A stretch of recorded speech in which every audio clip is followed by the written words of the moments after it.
أشهد أن لا إله إلا الله.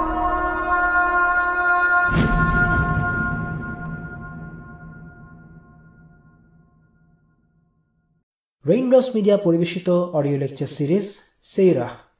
এই সিরিজে আলোচিত হবে পৃথিবীর বুকে শ্রেষ্ঠতম মানুষ রাসূলুল্লাহ মুহাম্মদ সাল্লাল্লাহু আলাইহি ওয়াসাল্লামের জীবন কথা। ইন্নাল হামদুলিল্লাহি ওয়াসসালাতু ওয়াসসালামু আলা রাসূলিল্লাহি ওয়া আলা আলিহি ওয়াসহাবিহি ওয়াসাল্লাম তাসলিমান কাসীরান মাজিদান ইলা ইয়াউমিদ্দিন, আম্মা বা'দ। সিরাত সিরিজের আজকে পঞ্চদশ পর্ব। এই পর্বে আমরা আজকে আলোচনা করব আবিসিনিয়ায় হিজরত নিয়ে। আবিসিনিয়া দেশটা হচ্ছে এখনকার সময়ের ইথিওপিয়া। প্রকাশ্য দাওয়া শুরু হবার পর মক্কায় মুসলিমদের অবস্থা এতটাই কঠিন হয়ে পড়ে যে অনেকের পক্ষেই সেখানে আর থাকা সম্ভব হচ্ছিল না। আমরা যারা মুসলিম দেশে বড় হয়েছি তারা সাধারণত এই ধরনের পরিস্থিতির মুখোমুখি হই না। ইসলামের জন্য, ইমানের জন্য নিজের দেশ, নিজের এলাকা ছেড়ে অন্য কোথাও চলে যেতে বাধ্য হওয়া নিঃসন্দেহে কঠিন একটা পরীক্ষা।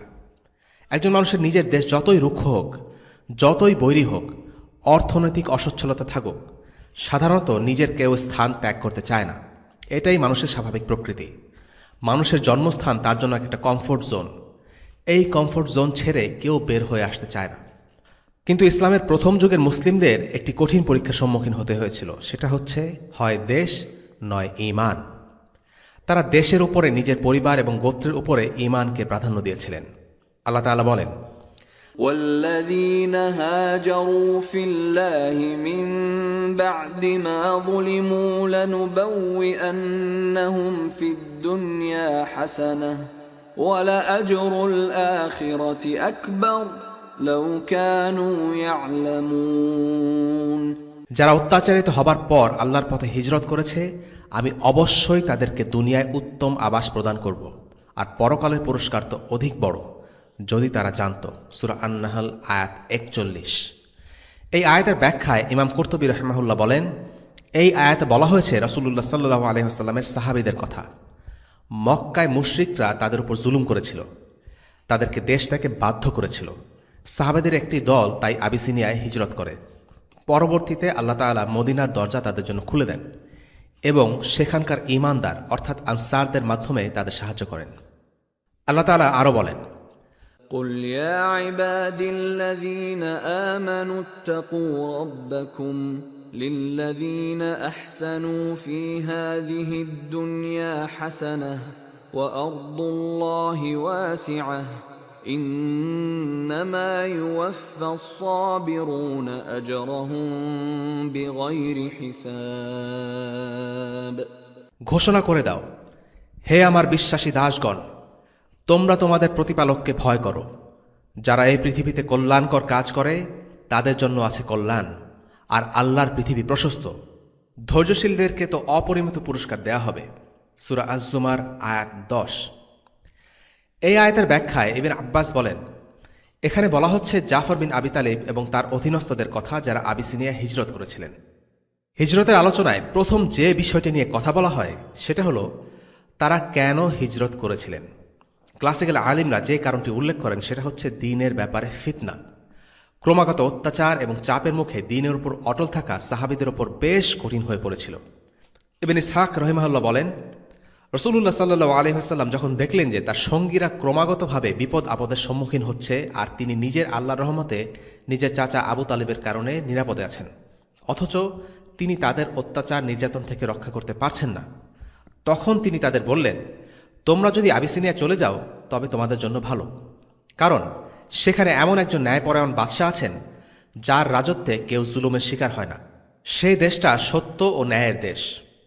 আল্লাহ যতদিন পর্যন্ত তোমাদের জন্য এই জুলুম থেকে বাঁচার পরিবেশ না করে দেন ততদিন পর্যন্ত তোমরা সেখানে থাকতে পারো।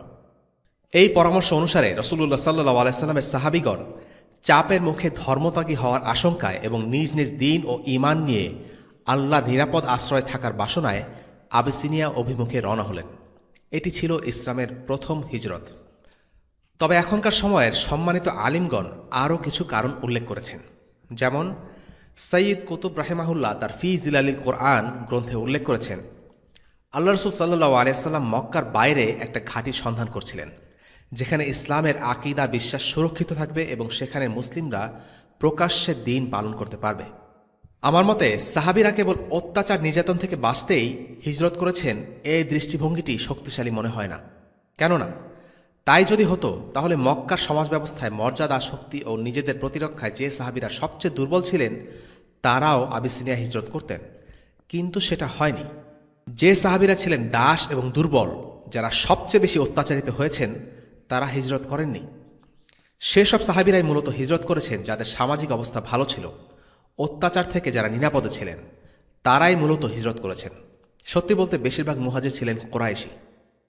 হাবাসা অর্থাৎ আবিসিনিয়াতে 2 বার হিজরত হয়েছিল। প্রথমবার 12 জন পুরুষ ও 4 জন মহিলার একটি ছোট দল সেখানে হিজরত করে। এটি নবুয়তের 5ম বছরের রজব মাসের ঘটনা।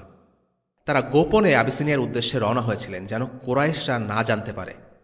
তারা যখন আবিসিনিয়ায় পৌঁছলেন, নাজ্জাশী তখন তাদের অভ্যর্থনা জানালেন। সালামা ছিলেন সেই দলের একজন মুহাজিরা। তিনি বলেন, আমরা যখন আবিসিনিয়ায় পৌঁছলাম তখন আমরা একজন চমৎকার প্রতিবেশীকে পাশে পেয়েছি। তিনি হচ্ছেন নাজ্জাশী। আমরা সেখানে নিরাপদে দিন পালন করতাম, আল্লাহর ইবাদত করতাম, কোনো ভয় বা হুমকি ছাড়া। অপছন্দ করতাম এমন কোনো কথা আমাদের সেখানে শুনতে হয়নি। কারা ছিলেন মুহাজিরদের প্রথম দলে, তাদের নামগুলো জেনে নেওয়া যাক। রুকাইয়া রাসূলুল্লাহ সাল্লাল্লাহু আলাইহি সাল্লামের মেয়ে, সাহলা বিনতে সুহাইল ইবনে আমর। তার স্বামী আবু হুজাইফার সাথে আমির ইবনে লুয়াই সাহলার একজন সন্তান তার সাথে ভ্রমণ করছিলেন। সাহলা সেখানে একটা পুত্র সন্তানের জন্ম দেন। তার নাম রাখেন মুহাম্মদ ইবনে আবু হুজাইফা। সালামা বিনতে আবু উমাইয়া ইবনে আল মুগীরা ইবনে আব্দুল্লাহ ইবনে ওমর ইবনে মাকজুম। তার সাথে ছিলেন তার স্বামী আবু সালামা। লাইলা বিনতে আবু হাসামা ইবনে আবু হুজাইফা ইবনে গনিম। তার সাথে ছিলেন তার স্বামী আমির ইবনে রাবিয়া।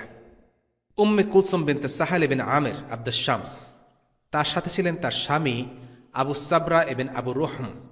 উসমান ইবনে আফফান, আব্দুল্লাহ ইবনে আউফ, আজ-জুবাইর ইবনে আল আওয়াম, আবু হুজাইফা, মুসাব ইবনে উমাইর, আবু সালামা ইবনে আব্দুল আসাদ, উসমান ইবনে মাজলুম, আমির বিন রাবিয়া, সুহাইল ইবনে বাইদা, আবু সাবরা ইবনে আবি রুহম। কিন্তু আবিসিনিয়া হিজরতের কয়েক মাস পর তারা আবার মক্কায় ফিরে আসেন। ঠিক কী কারণে তারা মক্কায় ফিরে আসেন এ নিয়ে বেশ কিছু মতপার্থক্য আছে। সংক্ষেপে জেনে নেওয়া যাক। প্রথম মতটি হল, মুহাজিররা আবিসিনিয়ায় পৌঁছে গুজব শুনতে পান যে মক্কার কুরাইশরা মুসলিম হয়ে গেছে, কিন্তু প্রকৃত ঘটনা ছিল ভিন্ন। রাসূলুল্লাহ সাল্লাল্লাহু আলাইহি সাল্লাম সূরা আন-নাজমের আয়াতগুলো কুরাইশের লোকদের পড়ে শোনালে সেই আয়াতগুলো তাদেরকে ব্যাপকভাবে নাড়া দেয়। তিনি শেষ আয়াতে পৌঁছানো মাত্রই সবাই সিজদায় লুটিয়ে পড়ে। এই শেষের আয়াতে ছিল সিজদার আয়াত, ফাসজুদু লিল্লাহি ওয়া'বুদু। সে সময় নবীজি সাল্লাল্লাহু আলাইহি সাল্লাম আর মুসলিমদের সাথে সাথে কাফেররাও সিজদা দেয়। এই ঘটনাকে কেন্দ্র করে গুজব ছড়িয়ে পড়ে যে কুরাইশের লোকেরা মুসলিম হয়ে গেছে। ফলে হাবাসা থেকে মুসলিমরা মক্কায় ফিরে আসেন। এসে বুঝতে পারেন এ খবর মিথ্যা। দ্বিতীয় মতটি হল আল গারানিকের ঘটনা। এই ঘটনাটি সবচেয়ে বেশি বিতর্কিত। ঘটনাটির সাথে প্রথম মতে কিছুটা মিল আছে। এই মত অনুসারে আল্লাহ রাসূল সাল্লাল্লাহু আলাইহি সাল্লাম সূরা আন-নাজমের 20 নম্বর আয়াত পাঠ করার পর আরও 2টো লাইন আবৃত্তি করেন। এগুলো হলো গারানিক, আর তাদের মধ্যস্থতাই তো চাওয়া হয়। মুশরিকরা এই কথা শুনে খুশি হয়ে যায়, কারণ তারা আল্লাহ রসুলের মুখে তাদের দেবতাদের প্রশংসা শুনেছে। মুশরিকরা তখন এই সূরাতে সিজদার আয়াতে সাহাবীদের দেখা দেখি নিজেরাও সিজদা দেয়, আর এই সিজদার খবর সবখানে ছড়িয়ে পড়ে। গুজব ছড়ায় যে তারা মুসলিম হয়ে গেছে, তাই মুহাজিররা ফিরে আসেন। ঘটনাটি এখানে শেষ নয়। আমাদের মনে নিশ্চয়ই এখন প্রশ্ন জেগেছে, আল্লাহ রসুল কি করে বলতে পারেন এগুলো হলো গারানিক, আর তাদের মধ্যস্থতাই তো চাওয়া হয়? কোনো সন্দেহ নেই, আল্লাহ এবং বান্দার মাঝে মধ্যস্থতা নেই, আর এই মধ্যস্থতাই হলো শিরক। এতদিন ধরে আল্লাহ রসুল সাল্লাল্লাহু আলাইহি সাল্লাম এই মধ্যস্থতাকারী দেবতাদেরকেই তো অস্বীকার করে আসছিলেন। তাহলে কেন তিনি গারানিক, যেটা এক ধরনের পাখি, সেটাকে মধ্যস্থতাকারী হিসেবে স্বীকার করবেন? এই মত অনুসারে আসলে আল্লাহ রসুল সাল্লাল্লাহু আলাইহি সাল্লাম এই দুটি কথা উচ্চারণ করেননি, করেছিল শয়তান। শয়তান আল্লাহ রসুল সাল্লাল্লাহু আলাইহি সাল্লামের আবৃত্তির মাঝে এই দুটো শিরকি কথা ঢুকিয়ে দিয়েছিল, যেটা শুনে মুশরিকদের কাছে মনে হয়েছে আল্লাহ রসুল সাল্লাল্লাহু আলাইহি সাল্লাম এই দুটো কথা বলেছেন। এই কাহিনীকে উম্মার বেশিরভাগ আলিমরা গ্রহণ করেননি, কারণ এই ঘটনার বর্ণনাসূত্র শক্তিশালী নয়। এছাড়াও পুরো কাহিনীর মধ্যে বেশ কিছু পরস্পর বিরোধী তথ্য আছে। গারানিকের এই কাহিনীটি ওরিয়েন্টালিস্টদের সার্কেলে খুব প্রিয় একটি কাহিনী। তারা এই কাহিনীর মাধ্যমে কোরআনের সত্যতা নিয়ে প্রশ্ন তোলে। এই কাহিনীর উপর ভিত্তি করেই সালমান রুশদি তার কুখ্যাত বই স্যাটানিক ভার্সেস রচনা করে। আমরা বিস্তারিত আলোচনায় না গিয়ে শুধু এতটুকুই উল্লেখ করছি যে এই মতটি খুবই দুর্বল একটি মত। তৃতীয় মতটি হল মুহাজিররা মক্কায় ফিরে আসার কারণ হচ্ছে হামজা এবং উমর রাদিয়াল্লাহু আনহুমার ইসলাম গ্রহণ। এই দুজন ছিলেন কুরাইশদের মধ্যে প্রভাবশালী দুই ব্যক্তি, যাদের মাধ্যমে আল্লাহ দ্বীন ইসলামকে শক্তিশালী করেছেন। তাদের ইসলাম গ্রহণের কাহিনী আমরা পরবর্তীতে আলোচনা করব ইনশাআল্লাহ। আমরা আমাদের মূল কাহিনীতে ফিরে যাই। কুরাইশরা মুসলিম হয়েছে এমন গুজব শুনে অথবা হামজা ওমর মুসলিম হয়েছে এই খবর শুনে মুহাজিররা মক্কায় ফিরে আসলেন।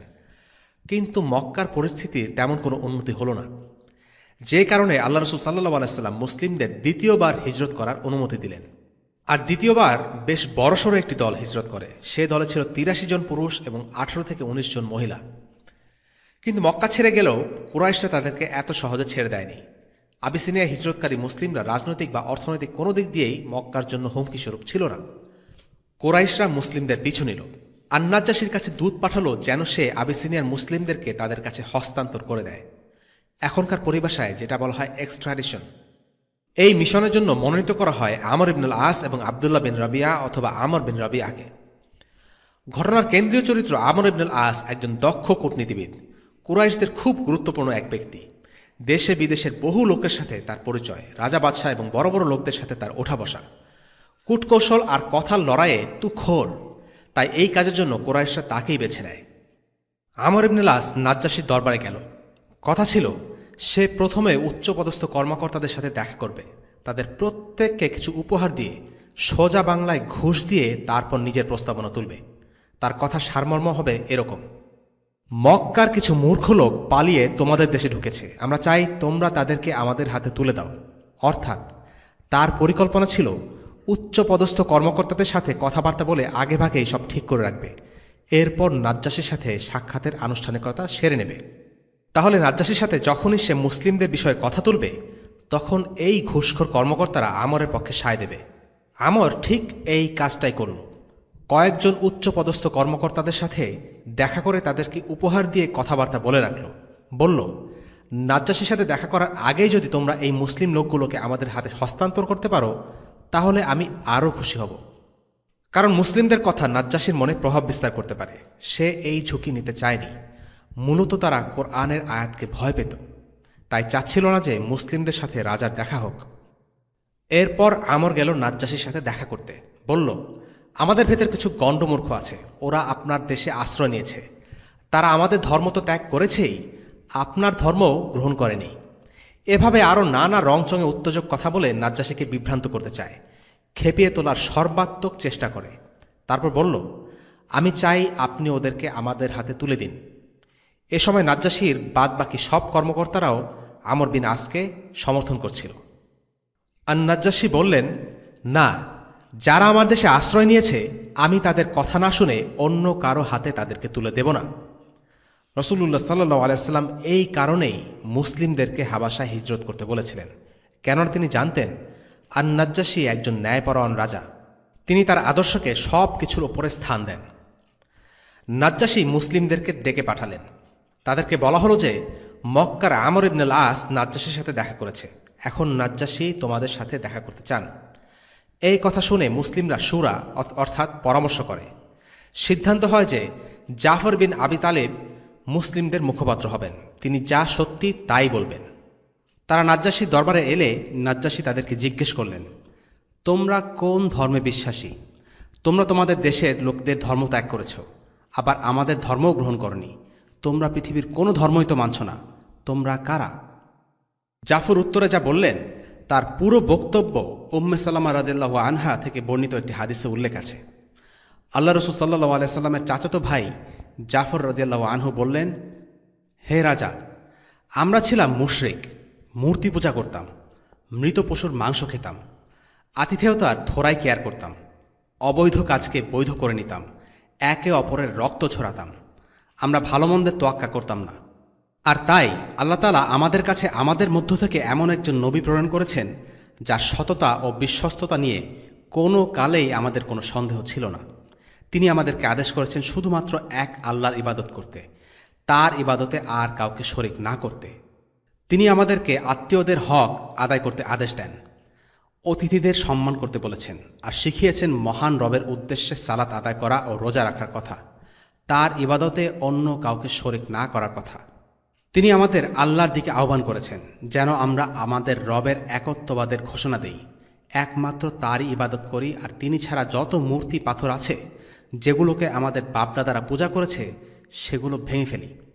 তিনি আমাদেরকে সত্য কথা বলার আদেশ দেন, লোকের আমানত রক্ষা করতে বলেন, আত্মীয়তার বন্ধন বজায় রাখা ও আতিথেয়তার নিয়ম মেনে চলতে নির্দেশ দেন, হারাম কাজ অবৈধ কাজ একে অপরের রক্তপাত করা থেকে বিরত থাকতে বলেন। তিনি আমাদেরকে সকল প্রকার খারাপ কাজ থেকে দূরে থাকার শিক্ষা দেন, মিথ্যা বলা, এতিমের সম্পদে ভাগ বসানো, সতীসাধ্বী নারীর নামে কুৎসা রটাতে নিষেধ করেন। তিনি আমাদের বলেন আল্লাহর ইবাদত করতে, ইবাদতে কাউকে অংশীদার না করতে। এভাবে জাফর রাদিয়াল্লাহু আনহু আন-নাজ্জাশীর কাছে একেবারে অল্প কথায় ইসলামের সারসংক্ষেপ তুলে ধরেন। জাফর রাদিয়াল্লাহু আনহু ইসলামের এমন সব সুন্দর শিক্ষার কথা উল্লেখ করেছেন যা সৎ গুণসম্পন্ন যে কোনো লোক ভালো বলে মানতে বাধ্য। তিনি নাজ্জাশীর কাছে এটা স্পষ্টভাবে তুলে ধরেন যে ইসলাম কোনো খারাপ কাজের নির্দেশ দেয় না, কোনো অনৈতিক কাজকে প্রশ্রয় দেয় না, বরং প্রতিটি হুকুম আহকাম, প্রতিটি শিক্ষাই কল্যাণকর। এর মাঝেই তিনি ইসলামের 4টি স্তম্ভের কথাও বলেন। তার বক্তব্য ছিল সংক্ষিপ্ত এবং পরিমিত। সবশেষে জাফর বলেন, আর তাই আমরা তার উপর ঈমান এনেছি, তাকে বিশ্বাস করেছি। তিনি আল্লাহর থেকে যা কিছু দিক নির্দেশনা এনেছেন সেগুলোকে মেনে নিয়েছি। আমরা একমাত্র আল্লাহর ইবাদত করি, কাউকে তার সাথে শরিক করি না। আল্লাহ তাআলা যেগুলো হারাম করেছেন আমরাও সেগুলোকে হারাম হিসেবে মানি, আর তিনি যেগুলোকে অনুমতি দিয়েছেন আমরাও সেগুলোকে হালাল হিসেবে গ্রহণ করি নেই। কিন্তু আমাদের দেশের লোকেরা আমাদের সাথে সীমা লঙ্ঘন করে, আমাদের ওপর অত্যাচার করে। তারা চায় আমাদেরকে ঈমান থেকে বিচ্যুত করতে, আমাদেরকে জাহিলি যুগের মূর্তি পূজায় ফিরিয়ে নিতে। তারা চায় আমাদের দিয়ে সেসব হীন কাজ করতে যা কিছু আমরা আগে সঠিক মনে করতাম। যখন তারা আমাদের ওপর জোর জুলুম করতে লাগলো, দিন পালনে একের পর এক বাধা সৃষ্টি করতে শুরু করলো, তখন আমরা দেশ ত্যাগ করলাম, অন্য সবার ওপর আপনাকে পছন্দ করলাম। আমাদের আশা ছিল যে আমরা আপনার আতিথেয়তা পাব, আর আমরা আশা রাখি আপনার এই রাজ্যে আমাদের কেউ ক্ষতি করতে আসবে না। জুলুম আর নির্যাতনের কথা শুনে নাজ্জাশীর মন নরম হয়ে পড়ে। তার মনে পড়ে যায় ঈসা আলাইহিসসালাম ও তার অনুসারীদের সাথেও কী পরিমাণ অন্যায় অত্যাচার করা হয়েছিল। তিনি নিজেও খুব ধার্মিক ছিলেন। জাফরের বক্তব্যের পরিসমাপ্তিটা ছিল খুব চমৎকার এবং উপযুক্ত। তার সব কথা শেষে নাজ্জাশী প্রশ্ন করলেন, মুহাম্মদ সাল্লাল্লাহু আলাইহি ওয়াসাল্লাম তোমাদের কাছে যা এনেছেন তার কিছু কি তোমরা এনেছ? তিনি আসলে কোরআনের আয়াত শুনতে চাচ্ছিলেন। জাফর বিন আবি তালিব কোরআনের কয়েকটি আয়াত তাকে পড়ে শোনালেন। তিনি কোরআন থেকে যে কোনো অংশই তিলাওয়াত করতে পারতেন, কিন্তু বিচক্ষণ জাফর সূরা মারিয়াম থেকে পড়তে শুরু করলেন। তিলাওয়াত করলেন প্রথম 28টি আয়াত। কাফ হা ইয়া আইন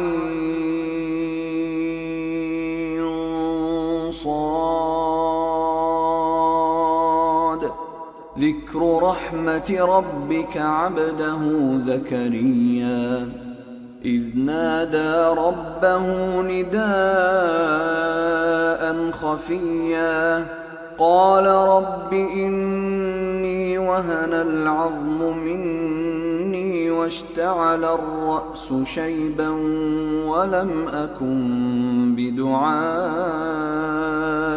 رب شقيا وإني خفت الموالي من ورائي وكانت امرأتي عاقرا فهب لي من لدنك وليا يرثني ويرث من آل يعقوب واجعله رب رضيا কাফ হা ইয়া আইন সাদ।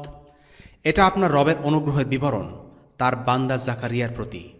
যখন সে তার রবকে আহ্বান করেছিল নিভৃতে, সে বলেছিল, হে আমার রব, আমার হাড় দুর্বল হয়ে পড়েছে, বার্ধক্যের মাথার চুলগুলো সাদা হয়ে গেছে। হে আমার রব, আমি তো কখনো তোমাকে ডেকে ব্যর্থ হইনি। আমি আমার স্বগোত্রের দিনের ব্যাপারে আশঙ্কা করছি। আমার স্ত্রী বন্ধ্যা, কাজেই আপনি আপনার পক্ষ থেকে আমাকে একজন উত্তরাধিকারী দান করুন। সূরা মারিয়াম আয়াত 1 থেকে 6। নাজ্জাশী জাফরের তিলাওয়াত শুনে কাঁদতে লাগলেন। কাঁদতে কাঁদতে তার দাড়ি কান্নায় ভিজে গেল, আর তার সব সভাসদরাও এত কাঁদল যে তাদের বাইবেলগুলো ভিজে গেল। সেটি ছিল এক আবেগঘন, হৃদয়গ্রাহী কিরাত। আর নাজ্জাশী কুরাইশদের প্রস্তাব প্রত্যাখ্যান করলেন, মুসলিমদের হস্তান্তর করতে অস্বীকৃতি জানালেন। কুরাইশ প্রতিনিধিরা চলে গেল। যাওয়ার সময় আমর ইবনুল আস হুমকি দিয়ে গেল, যে করেই হোক মুসলিমদের সে মক্কায় ফিরিয়ে আনবে, তাদেরকে শেষ করে ছাড়বে। আমর ইবনুল আসের সঙ্গী তাকে বলল, এমন করে বলো না, এরা তো তোমাদের আত্মীয়। নাজ্জাশী যদি এদেরকে ফিরিয়ে দিতে রাজি নাই হয়, তাহলে বাড়াবাড়ি না করে দেশে ফিরে যাও। কিন্তু আমর ইবনুল আস বলল, না, আমি কালই আবার আসব, রাজাকে শুনিয়ে যাব যে মুসলিমরা ঈসাকে দাস বলে। আমর ইবনুল আস পরদিন এসে আবার নাজ্জাশীকে বলল, মুসলিমরা ঈসা আলাইসাল্লামকে আল্লাহর পুত্র বলে স্বীকার করে না, তাকে নিছক দাস বলে বিশ্বাস করে। আমর ইবনুল আস ছিল সে সময় মুশরিক। নবী ঈসাকে নিয়ে আদতে তার এত মাথা ব্যথার কিছুই ছিল না। তিনি খোদা হন বা নবী হন বা নিছক একজন দাসী হন, তাতে তার কিছুই আসে যায় না। কিন্তু এই বিষয়টাকে পুঁজি করে নিজের ফায়দা হাসিল করতে চাচ্ছিল, তাই সে ফিতনা তৈরি করছিল। আর নাজ্জাশী এই কথা শুনে কিছুটা বিচলিত হয়ে পড়লেন। তিনি ছিলেন ধার্মিক, তার রাজ্যে এসব নিয়ে কোনো ফিতনা হোক সেটা তার কাম্য ছিল না। তাই তিনি মুসলিমদের আবার ডাকলেন। মুসলিমরা আগের সিদ্ধান্তেই অটল থাকল। তাদের পূর্বের সিদ্ধান্ত অনুযায়ী যাই হোক না কেন তারা সত্য কথাই বলবেন। আর এবারও আগের দিনের মতো জাফর বিন আবি তালিবই হলেন তাদের মুখপাত্র। দরবারে উপস্থিত হলে আর নাজ্জাশী তাদের জিজ্ঞেস করলেন, আচ্ছা, ঈসা সম্পর্কে তোমাদের বক্তব্য কি? তিনি আল্লাহর দাস, আল্লাহর নবী, আল্লাহর কালাম, জন্ম নিয়েছিলেন পবিত্র ও কুমারী নারী মারিয়ামের গর্ভে। নাজ্জাশী বললেন, তার সম্পর্কে তোমাদের বক্তব্য আর আমার বক্তব্যের মধ্যে কোনো পার্থক্য নেই। এই কথা শোনার সাথে সাথে বিশপেরা উত্তেজিত হয়ে পড়ল। কিভাবে আর নাজ্জাশী এই ধরনের কথা বলতে পারলেন? আবিসিনিয়ার খ্রিস্টানরা ছিল অর্থোডক্স খ্রিস্টান। তারা ঈসা আলাইসাল্লামকে ঈশ্বর মনে করত। তাই তারা ঈসা আলাইসাল্লামের ব্যাপারে মুসলিমদের বিশ্বাস শুনে ক্ষুব্ধ ও অসন্তুষ্ট। মুসলিমরা যে তাকে আল্লাহর দাস মনে করে এটা তারা মানতে পারল না।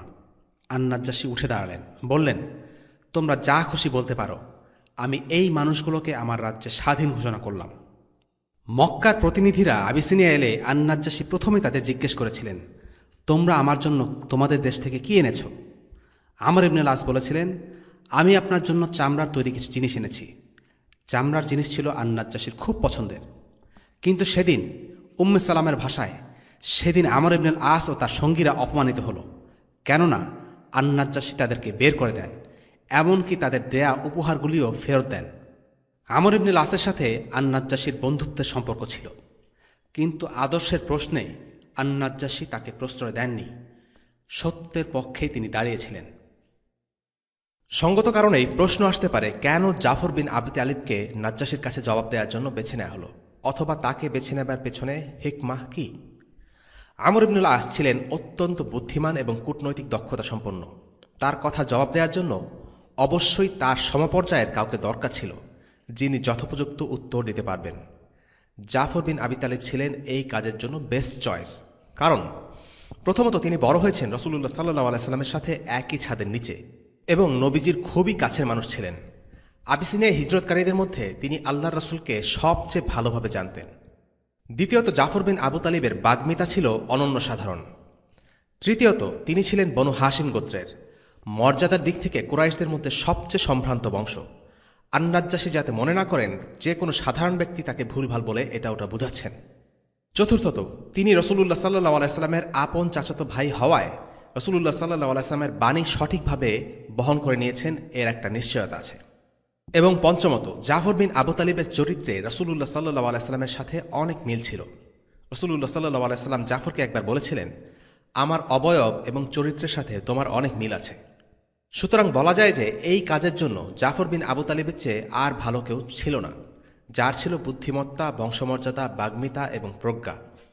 এছাড়াও ধূর্ত কারোর সাথে বিতর্ক করতে এমন কাউকে পাঠানো উচিত যার প্রজ্ঞা তার সমতুল্য এবং তাকে হারানোর ক্ষমতা রাখে। যেমন ধর্মীয় বিষয়ে অমুসলিমদের সাথে বিতর্ক করতে গেলে মুসলিমদের এমন কাউকে বাছাই করা উচিত যে ইসলাম এবং সেই অমুসলিমদের ধর্ম সম্পর্কে জ্ঞান রাখে। এবং এ সম্বন্ধে আত্মবিশ্বাসের সাথে কথা বলতে পারে। এখানে দেখা যাক কিভাবে আমর ইবনুল আস একটা আবহ তৈরি করতে চাইছিল যে মুহাম্মদ সাল্লাল্লাহু আলাইহি সাল্লামের দাওয়া কিভাবে কুরাইশদের মধ্যে বিভেদ নিয়ে এসেছে এবং হিজরতকারীরাও একই ফিতনা ফাসাদ এখানেও করতে পারে। এগুলো বলে সে নাজ্জাশীর কিছুটা সহানুভূতি নিতে চাচ্ছিল। উপরন্তু মনে করিয়ে দিয়েছিল মুসলিমরা নাজ্জাশীর ধর্মে বিশ্বাস করে না, এমনকি ঈসা আলাইসাল্লামকে আল্লাহর বান্দা বলে মনে করে। আর সিজদার ব্যাপারটা তো আগেই উল্লেখ করা হয়েছে। এবার আসলো জাফর বিন আবু তালিবের পালা, যাতে তিনি আমর ইবনুল আসের একটার পর একটা কথা খণ্ডন করতে পারেন। এজন্য তিনি কয়েকটা জিনিস করলেন। প্রথমেই কুরাইশদের প্রাক ইসলামিক জাহিলিয়াত নিয়ে কথা বললেন। এতে বোঝানোর চেষ্টা করলেন যে কুরাইশদের মধ্যে যে পরিমাণ অবক্ষয় হয়েছে তা একজন নবী ছাড়া ঠিক করা সম্ভব না। এরপর তিনি অধপতিত কুরাইশদের চরিত্রের সাথে রাসূলুল্লাহ সাল্লাল্লাহু আলাইহি সাল্লামের চরিত্রের তুলনা করে দেখালেন। যেহেতু নবীজি সবচেয়ে সম্ভ্রান্ত বংশের ছিলেন এবং তার বিশ্বাসযোগ্যতা ছিল অবিসংবাদিত, একজন নবীর দায়িত্ব তার পক্ষে ভালোভাবে পালন করা সম্ভব ছিল। জাফর বিন আবু তালিব ইসলামের শিক্ষার সৌন্দর্য ফুটিয়ে তুলে ধরলেন এবং আগের ধর্মগুলোর সাথে সংগতিও তুলে ধরলেন। যেহেতু আন-নাজ্জাশী এবং তার সভাসদরা খ্রিস্টান ধর্ম খুব ভালোভাবে পালন করতেন, তারা ঈসা এবং মূসা আলাইহিস সালামের শিক্ষার সাথে মিল উপলব্ধি করতে পারলেন। শুধু এক আল্লাহকে ইবাদত করার জন্য তাদের উপর নির্যাতন করার কথা তুলে বোঝাতে চাইলেন কুরাইশরা কতটা অসহনীয় ছিল। এছাড়াও তিনি আন-নাজ্জাশীর প্রশংসা করতে ভুললেন না যে তার রাজ্যে কাউকে অন্যায়ভাবে অত্যাচার করা হয় না এবং নিরাপদ আশ্রয় হিসাবে আর কোথাও না গিয়ে নাজ্জাশীর রাজ্যকেই তারা বেছে নিয়েছেন এবং এভাবে আশ্রয় প্রার্থীদের প্রতি নাজ্জাশীর মতো ন্যায়পরায়ণ রাজার কী দায়িত্ব তা পরোক্ষভাবে বুঝিয়ে দিলেন। যখন আন-নাজ্জাশী কোরআন থেকে কিছু তিলাওয়াত করতে বললেন, তখন জাফর বিন আবু তালিব বেছে নিলেন সূরা মারিয়াম। মুসলিমরা বিশ্বাস করে ঈসা আলাইহিস সালামকে জন্ম দেয়া মারিয়াম একজন কুমারী ছিলেন, যা অন্য অনেক ধর্মের লোকেরা বিশ্বাস করে না। এতে করে প্রতিষ্ঠিত হল যে মুসলিমরা মারিয়ামকে এক উচ্চ মর্যাদার নারী হিসেবে দেখে। তিলাওয়াতের মধ্যে এসব কথাবার্তা শুনে সবার মধ্যে কান্নার রোল পড়ে গেল এবং সব শুনে নাজ্জাশী আশ্বস্ত হলেন যে মুসলিমরা যা বলছে তা সত্য বলছে এবং তাদের নিরাপত্তার নিশ্চয়তা দান করলেন।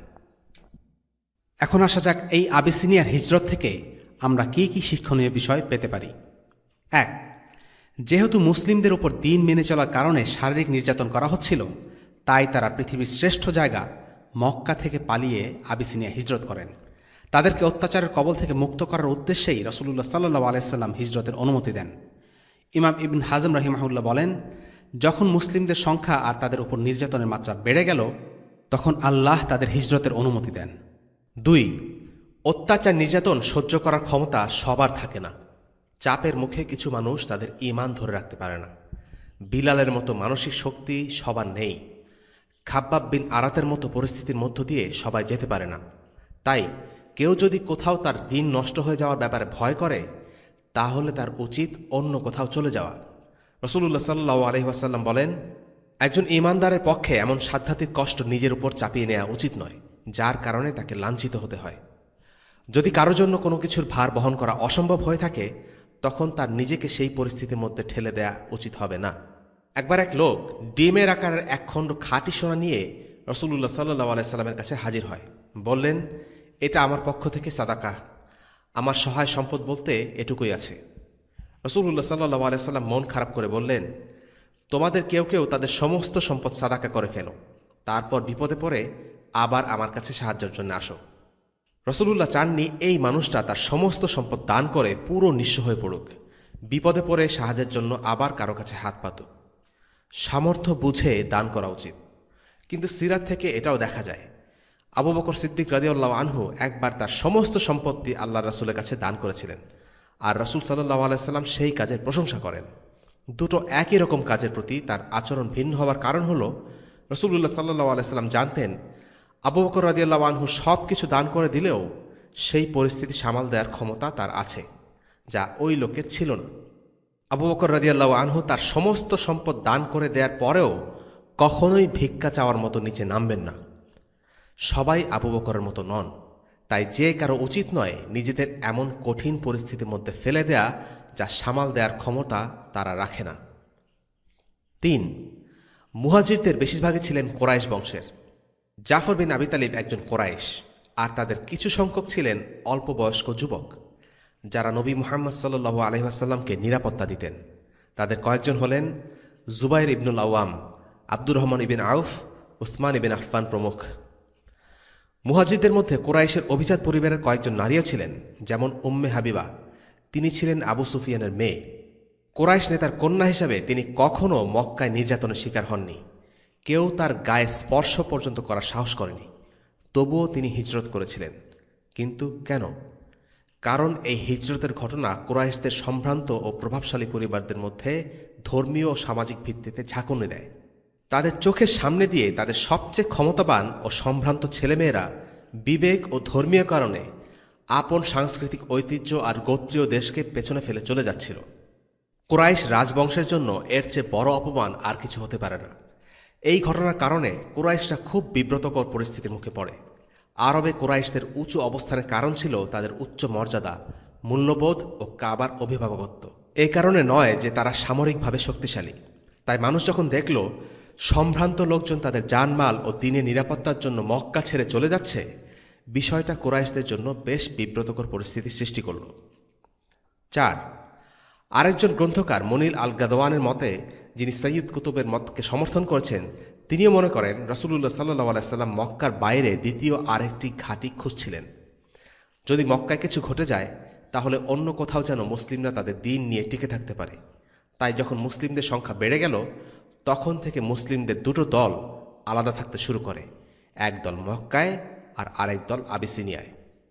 আল হাবাসার হিজরত ছিল এমন একটা হিজরত যেখানে খ্রিস্টান সংখ্যাগরিষ্ঠের মাঝে মুসলিম সংখ্যালঘুরা বাস করে। এটি ছিল খ্রিস্টান প্রধান দেশ। কিন্তু পশ্চিমের ইতিহাসে দ্বিতীয় আর কোনো আন্নাজ্জাসীর দেখা মেলেনি। পশ্চিমে তার মতো ন্যায়পরায়ণ ব্যক্তিত্ব আর কখনো দেখা যায়নি। হয়তো এমন একটা সময় ছিল যখন পশ্চিমের আইন ও সংবিধান আন্নাজ্জাসীর ব্যক্তিত্বের কাছাকাছি ছিল। কিন্তু বর্তমানকালে পরিস্থিতি প্রায় পুরোটাই বদলে গেছে। দুর্ভাগ্যজনকভাবে আল হাবাসা এবং মাক্কি যুগ নিয়ে খুব বেশি বর্ণনা নেই। এর কারণ হল মদিনায় হিজরতের আগে হাদিসের দলিল রাখা মুসলিমদের জন্য বৈধ ছিল না। কারণ রাসূলুল্লাহ সাল্লাল্লাহু আলাইহি ওয়াসাল্লাম চাইতেন না তার কথাগুলো কোরআনের বাণীর সাথে মিশে যাক। এছাড়াও পূর্ববর্তী আলিমরা মদিনার ব্যাপারে যেরকম আগ্রহী ছিলেন, সেই তুলনায় মক্কার ব্যাপারে খুব বেশি আগ্রহী ছিলেন না। কেননা ইসলামী রাষ্ট্রের সাথে সম্পর্কিত আইন কানুন বিধিবিধানের বেশিরভাগই মাদানী জীবন থেকে শিখেছেন। পূর্ববর্তী আলিমরা আসলে মক্কার বাস্তবতাও সেভাবে উপলব্ধি করেননি, কারণ তারা ইসলামী আইনের অধীনে বাস করতেন। কিন্তু বর্তমান সময়ে রাসূলুল্লাহ সাল্লাল্লাহু আলাইহি ওয়াসাল্লামের মাক্কি জীবনের প্রথম 13 বছরের দিকে দৃষ্টি নিবদ্ধ করা বেশি দরকার। কারণ আজকে বিশ্বে মুসলিমদের বড় একটা সংখ্যা সংখ্যালঘুদের মতোই বাস করছে। সংখ্যালঘুদের নিয়ে অনেক ফিকহ আছে, যেগুলো মাক্কি জীবনের প্রথম 13 বছর থেকে শেখা প্রয়োজন। হিজরতের ব্যাপারে একটা স্বাভাবিক প্রশ্ন আসে, কেন আবিসিনিয়া, ইরাক কিংবা সিরিয়া কেন নয়? প্রথম কারণ, রাসূলুল্লাহ সাল্লাল্লাহু আলাইহি ওয়াসাল্লাম নিজেই বলেছেন, আবিসিনিয়া যাও, সেখানে এক রাজা আছেন যিনি কাউকে অত্যাচার করেন না।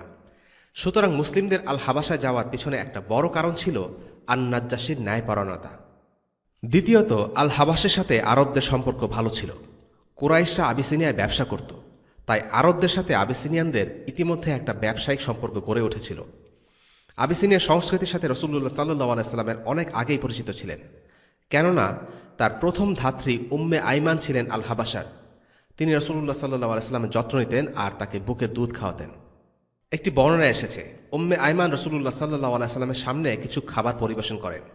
তখন তিনি জিজ্ঞেস করেন, এটা কি? উম্মে আইমান জবাব দেন, এটা একটা আবিসিনিয়ান খাবার। উম্মে আইমানের সংস্কৃতি আর ভাষা ছিল আবিসিনিয়ান, তার উচ্চারণ ছিল বিশুদ্ধ আবিসিনিয়ান। ইবন সাআদের মতে তিনি সালাম ইলাহি আলাইকুম বলতে গেলে সেটা সালাম উল্লাহি আলাইকুম হয়ে যেত। তাই রাসূলুল্লাহ সাল্লাল্লাহু আলাইহি ওয়াসাল্লাম তাকে শুধু সালাম বলতে বলেন।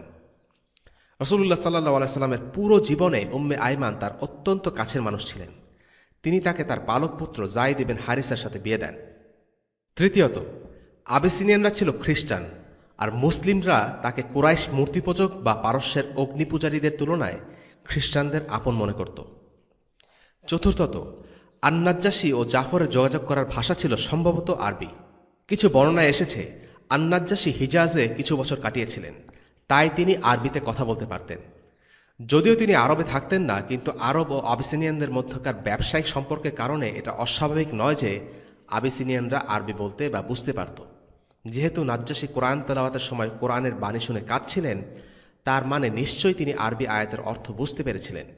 একজন দোভাষী যদি আয়াতের অনুবাদ করে দিত তাহলে সেটা তার অন্তরে এতটা প্রভাব ফেলতে পারত না। আন-নাজ্জাশী মুসলিম হয়েছিলেন, যদিও তিনি তার দেশে শরিয়া আইন কার্যকর করেননি। প্রকৃতপক্ষে নাজ্জাশীর ইসলামে প্রত্যাবর্তনের ঘটনা সবার কাছে গোপন রাখা হয়েছিল। তিনি জাফর বিন আবি তালিব থেকে গোপনে ইসলাম শিখতেন। যখন আন-নাজ্জাশী মারা গেলেন, বুখারীতে বর্ণিত আছে, রাসূলুল্লাহ সাল্লাল্লাহু আলাইহি ওয়াসাল্লাম বলেন, আজকের দিনে আবিসিনিয়ার একজন পুণ্যবান মানুষ মারা গেছেন, আসো আমরা তার জন্য দোয়া করি। রাসূলুল্লাহ সাল্লাল্লাহু আলাইহি ওয়াসাল্লাম তার জন্য জানাজার সালাত পড়েছিলেন। আন-নাজ্জাশীর মৃত্যুর সঠিক দিন সম্পর্কে রাসূলুল্লাহ সাল্লাল্লাহু আলাইহি ওয়াসাল্লাম জানতেন।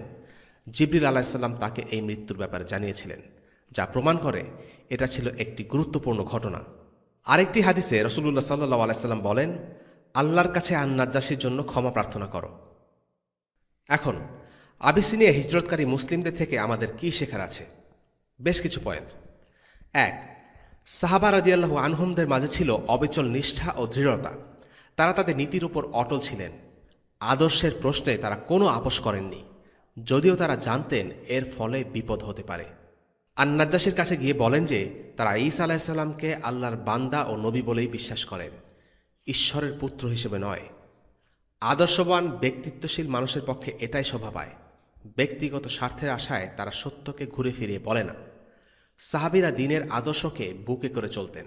তারা আগেই সিদ্ধান্ত নিয়েছিলেন, যা কিছুই হোক তারা সত্যটাই বলবেন।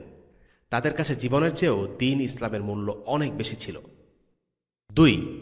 আবিসিনিয়ার সমাজ ও সংস্কৃতির যে রীতিগুলো ইসলামের সাথে সাংঘর্ষিক, সাহাবীরা সেগুলো প্রত্যাখ্যান করেছেন, তবে যেগুলো ইসলামের সাথে সাংঘর্ষিক নয় সেগুলো গ্রহণ করেছেন। সে সময় আবিসিনিয়ানদের মধ্যে নাজ্জাশীকে সিজদা করার প্রচলন ছিল। যে লোকই তার সাথে দেখা করতে যাবে সেই নাজ্জাশীকে সিজদা দিয়ে সম্মান জানাবে। আমর ইবনে লাস নাজ্জাশীকে বলে রেখেছিল, দেখবেন এরা যখন আপনার সাথে দেখা করতে আসবে তখন আপনাকে সিজদা করবে না। আমর ইবনে লাস সঠিক বলেছিল। মুসলিমরা নাজ্জাশীর সাথে দেখা করতে এসে সিজদা করেননি। আন-নাজ্জাশী খুব রেগে গেলেন। তাদেরকে জিজ্ঞেস করলেন সবার মতো কেন তারা সিজদা করল না। তারা জবাব দিলেন, আমরা আল্লাহ ছাড়া আর কাউকে সিজদা করি না। এখনকার সময়ের মুসলিমরা সামাজিকতা ও সংস্কৃতির দোহাই দিয়ে বিভিন্ন হারাম ও বিদআতে অনায়াসে লিপ্ত হয়। অথচ আবিসিনিয়ায় সাহাবীরা ভয়াবহ ঝুঁকির মধ্যে থেকেও ইসলাম নিয়ে সমঝোতা করেননি। তারা অত্যাচারিত হয়েছেন, নিজের দেশ ছেড়ে পালিয়ে এসেছেন, কিন্তু নবীজির শিক্ষা ও সুন্নাহ থেকে তাদেরকে কেউ সরাতে পারেনি। সবাই তো করছে, আমরা না করলে কেমন দেখায়, এমনটা ভেবে সমাজের সামাজিকতা বা প্রচলিত প্রথা মেনে নেননি। একজন মুসলিমের এই শিক্ষাটাই বাস্তবে কাজে লাগানো প্রয়োজন। ৩. আবিসিনিয়ার মুসলিমরা সংঘবদ্ধ ছিলেন এবং একক নেতার অধীনে ছিলেন। তাদের নেতা ছিলেন জাফর বিন আবি তালিব। এখান থেকে শিক্ষা পাওয়া যায় যে মুসলিমরা যেখানেই থাকুক না কেন ঐক্যবদ্ধ থাকবে। ইসলাম কোনো ব্যক্তির ব্যক্তিগত বিষয় নয়। নিছক নামাজ রোজা হজের মধ্যে সীমাবদ্ধ আধ্যাত্মিকতা সর্বস্ব ধর্ম নয় যে যে যার খুশি মতো ধর্ম পালন করবে। ইসলামের অনেক ইবাদতই সমবেতভাবে করতে হয়, যা থেকে জামাতবদ্ধ থাকার গুরুত্ব বোঝা যায়। ৪. আবিসিনিয়ায় এই হিজরতের ঘটনা থেকে পারিবারিক ও সামাজিক জীবনে মুসলিম নারীদের অংশগ্রহণ ও সমাজের সাথে তাদের মেলামেশার ব্যাপ্তি সম্পর্কে ধারণা পাওয়া যায়। দ্বীন ইসলামে মুসলিম নারীদের ভূমিকা একটি গুরুত্বপূর্ণ আলোচনার দাবি রাখে। প্রথম মুসলিম ছিলেন একজন নারী এবং প্রথম শহীদও ছিলেন একজন নারী। জিহাদের ময়দানে, জামাতে, শিক্ষা দীক্ষা ও প্রশিক্ষণে তাদের ভূমিকা ছিল। কিন্তু সমস্যা সৃষ্টি হয় তখন যখন বাড়াবাড়ি ও ছাড়াছাড়ি এই দুই চরমপন্থা চলে আসে। এক পক্ষের মানুষ মনে করে নারী পুরুষের মেলামেশা, হাসি তামাশা, আড্ডা, গান বাজনায় কোনো সমস্যা নেই। আবার আরেক পক্ষের মানুষ মনে করে নারীদের গলার স্বরও কারো সামনে প্রকাশ করা যাবে না। এই কারণে নবীজি সাল্লাল্লাহু আলাইহি সাল্লামের সময় নারী পুরুষের সম্পর্কের প্রকৃতির উপর আলোকপাত করা জরুরি। এই ব্যাপারে আলোচনা করতে গেলে একটা ঘটনা বিশেষভাবে উল্লেখযোগ্য। ঘটনাটি হাবাসা হিজরতের সাথে সম্পর্কিত। সপ্তম হিজরিতে যখন মুসলিমরা আবিসিনিয়া থেকে মদিনাতে চলে আসেন, তখন জাফর বিন আবি তালেবের স্ত্রী আসমা বিনতে উমাইস একদিন হাফসার সাথে দেখা করতে তার ঘরে যান। হাফসা ছিলেন উমর বিন খাত্তাবের মেয়ে, রাসূলুল্লাহ সাল্লাল্লাহু আলাইহি ওয়াসাল্লামের স্ত্রী। উমর ইবনুল খাত্তাব রাদিয়াল্লাহু আনহু তখন মেয়ের সাথে দেখা করতে এলেন। ঢুকে দেখলেন সেখানে একজন মহিলা বসে আছে। মেয়েকে জিজ্ঞেস করলেন, ইনি কে? উনি হচ্ছেন আসমা বিনতে উমাইস। হাফসা উত্তর দিলেন, আচ্ছা, উনি কি সেই আবিসিনীয় মহিলা যিনি সাগর পাড়ি দিয়ে এসেছেন? উমর এটা জিজ্ঞেস করলেন কারণ আবিসিনিয়া থেকে মদিনায় আসতে সমুদ্র পাড়ি দিতে হয়। হ্যাঁ, উনি সেই মহিলা। উমর ইবনুল খাত্তাব এরপর আসমাকে বললেন, আমরা আপনাদের আগে হিজরত করেছি, তাই আমরা রাসূলুল্লাহ সাল্লাল্লাহু আলাইহি ওয়াসাল্লামের ওপর আপনাদের থেকে বেশি হকদার। এই কথায় আসমা কিছুটা রেগে গেলেন। পাল্টা জবাব দিয়ে বললেন, না, তা হতে পারে না। আপনারা আমাদের চাইতে রাসূলুল্লাহ সাল্লাল্লাহু আলাইহি ওয়াসাল্লামের বেশি ঘনিষ্ঠ নন। আপনারা তো আল্লাহ রাসূলের সাথে থাকতেন, তিনি আপনাদের ক্ষুধার্তদের খাইয়ে দিতেন, মূর্খদের শিক্ষা দিতেন, আর আমরা ছিলাম বহুদূরে, অপ্রিয় এক রাজ্যে। আমি রাসূলুল্লাহর কাছে যাচ্ছি, আপনি যে কথা বললেন সেটা আমি তাকে বলবো, দেখি উনি কি বলেন। আমি কিছুই বাড়িয়ে চড়িয়ে বলবো না। ওমারের কথা আসমার পছন্দ হলো না, কেননা তার আল্লাহ রসুল থেকে দূরে থেকেছেন। নবীজি তাদের আত্মীয়র চেয়েও বেশি আপন, তাদের আশ্রয়স্থল, তাদের অভিভাবক। তার থেকে দূরে যাওয়া তাদের জন্য কষ্টকর ছিল। অন্যদিকে ওমর এবং অন্যরা অন্তত রাসূলুল্লাহ সাল্লাল্লাহু আলাইহি ওয়াসাল্লামের সঙ্গটা হলেও পেয়েছেন, যা থেকে তারা বঞ্চিত ছিলেন। এই বিষয়ের দফারফা করতে তিনি রাসূলুল্লাহ সাল্লাল্লাহু আলাইহি ওয়াসাল্লামের কাছে গেলেন এবং বললেন, ওমর আমাকে এই বলেছেন। রাসূলুল্লাহ সাল্লাল্লাহু আলাইহি ওয়াসাল্লাম বললেন, তুমি উত্তরে কি বলেছ? উমাইস তার দেয়া উত্তরটি রাসূলুল্লাহ সাল্লাল্লাহু আলাইহি ওয়াসাল্লামকে বললেন। তা শুনে রাসূলুল্লাহ যেন ঠিক তার মনের কথাটাই বললেন, তুমি ঠিকই বলেছ আসমা, আমার প্রতি ওমর আর তার সঙ্গীদের হক তোমাদের চেয়ে বেশি নয়। তারা একটি হিজরতের পুরস্কার পাবে, আর তোমরা পাবে 2টি হিজরতের পুরস্কার। এ কথা শুনে আসমা অত্যাধিক খুশি হয়ে গেলেন। খুশি হলেন আবিসিনিয়ার সাহাবীরা। রাসূলুল্লাহর এই কথাটি যেন তাদের মন ভরিয়ে দিল। কতটা খুশি হয়েছিলেন তারা! আসমা বলেন, রাসূলুল্লাহ আমাকে এই হাদিসটি বলার পর আবিসিনিয়ার হিজরতকারী সাহাবারা দলে দলে আমার কাছে আসতেন শুধুমাত্র এই একটি হাদিস শিখতে। দুনিয়াতে এই হাদিসের চেয়ে প্রিয় তাদের আর কিছুই ছিল না। এই ঘটনা থেকে দেখা যাচ্ছে ওমর ইবনুল খাত্তাব একজন মহিলার সাথে কথা বলছেন। তাদের মধ্যকার কথোপকথন ছিল সরল সোজা, সাদাসিধে ও ফরমাল। এছাড়াও আসমা পরবর্তীতে অন্যান্য পুরুষ সাহাবেদেরকে এই হাদিস শিক্ষা দিয়েছিলেন। তাদের মধ্যকার সম্পর্কের ধরন ছিল চটুলতা বিবর্জিত, শিষ্টাচার সম্বলিত, সোজাসাপটা ও মার্জিত। তারা তাদের পারস্পরিক বোঝাপড়ায় সর্বদা একটি গাম্ভীর্য বজায় রাখতেন। সস্তা কৌতুক বা হাসি তামাশা করতেন না। পারস্পরিক সম্মান ও দূরত্ব বজায় রেখে পরস্পর কথা বলতেন। আবিসিনিয়া হিজরতকারীদের আরেক উজ্জ্বল দৃষ্টান্ত উম্মে হাবিবা রাদিয়াল্লাহু আনহা। তিনি ছিলেন আবু সুফিয়ানের মেয়ে। মক্কার বিলাসবহুল জীবন ছেড়ে হাবাসায় হিজরত করা ছিল তার জন্য একটা বড় ত্যাগ স্বীকার। আবিসিনিয়া তার কাছে অচেনা অজানা এক রাজ্য। তবুও তিনি দ্বীনের জন্য সব ছেড়ে ছুড়ে সেখানে হিজরত করেন। স্বামী উবাইদুল্লাহ বিন জাহাশ হিজরতের পর মুরতাদ হয়ে যায়, ইসলামের পরিবর্তে খ্রিস্টধর্ম গ্রহণ করল। উবাইদুল্লাহর জীবনে কখনোই তেমন স্থিরতা আসেনি। একবার এই ধর্ম আর একবার ওই ধর্ম, এভাবে তার জীবনটা অনেকটা সময় পার হয়ে গেছে। ইসলাম গ্রহণের পর কিছুটা স্থিরতা এলেও শেষ পর্যন্ত সে হাবাসা গিয়ে খ্রিস্টান হয়ে যায়। একজন মহিলার সবচেয়ে আপনজন তার স্বামী। স্বামীর দ্বারাই স্ত্রীরা সবচেয়ে বেশি প্রভাবিত হয়। উম্মে হাবিবার স্বামী মুরতাদ হয়ে যাওয়ায় তাকে কঠিন পরিস্থিতি সামাল দিতে হয়েছিল, কিন্তু তিনি নিজের দ্বীনকে বিসর্জন দেননি। শেষ পর্যন্ত তাদের মধ্যে ছাড়াছাড়ি হয়ে যায়।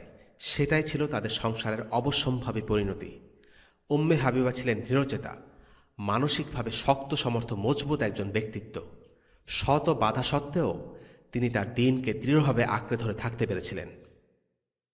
এখান থেকে আমরা হিজরতের বিধানগুলো নিয়ে সংক্ষেপে আলোচনা করতে পারি। যদি কোনো মুসলিম তার দেশে ইসলামের আবশ্যকীয় আহকাম যেমন সালাত, সিয়াম ইত্যাদি পালনে ব্যর্থ হয়, তাহলে অন্য কোথাও চলে যাওয়া তার জন্য বাধ্যতামূলক হয়ে দাঁড়ায়।